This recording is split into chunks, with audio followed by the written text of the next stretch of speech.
If you find you have a slow leak like this, here's an easy fix. Let me show you how to fix this really easy and simple.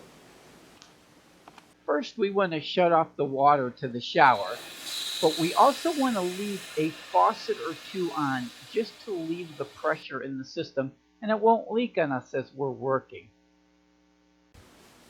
First step will be to take apart the shower head and find the part that's leaking.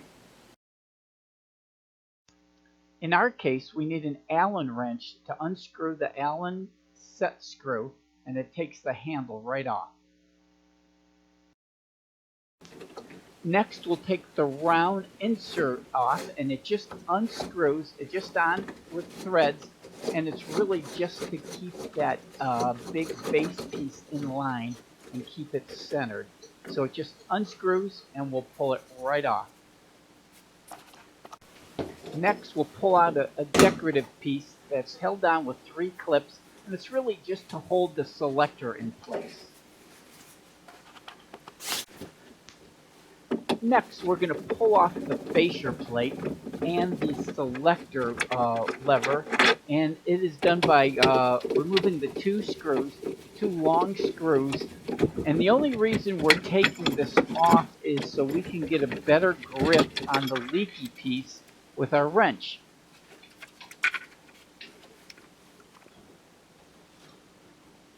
Next, if you were to turn the water back on, you would discover this is our leaky piece. So what we're going to do is we have our crescent wrench, and we're going to take this piece off, and then our plan is to just wrap the threads in Teflon tape, because that's where we're leaking. So it's as simple as wrapping this piece in some Teflon tape. So we have our insert piece, and it's going to be easy as putting on some Teflon tape. And we're just going to put this on, put it on tight.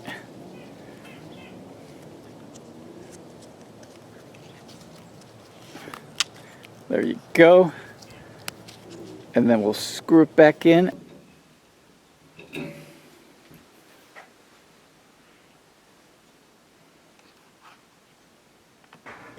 Next, I'm going to turn the water back on, and then I'm going to put the handle on just to turn the faucet on to make sure that the leak is done. So I'm going to turn it on, let it run for a little bit, and watch for a leak.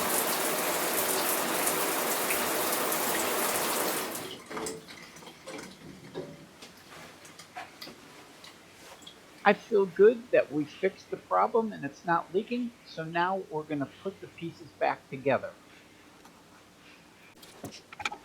Now we want to work everything backwards, putting the faceplate back on with the 2 long screws, and we just want to make sure that they're lined up. We'll put the selector slide back on, then take our fascia clip, put that on, and just pop it on with the 3 clips, double check our selector, and then take the round cylinder, put that on. That'll be hand tightened, and that'll keep everything in place as we're using the shower, turning it off and on. Then we'll put our handle on with the hex nut, and we will now turn the shower on to test it. We will run several tests. As we can see, our selector works, our tester works. We'll let this run for a while and double check the leaks, which we've done once already, so I'm pretty confident. So I think we're all set and done. Thanks for watching. I'm Ken Deininger with another backyard project.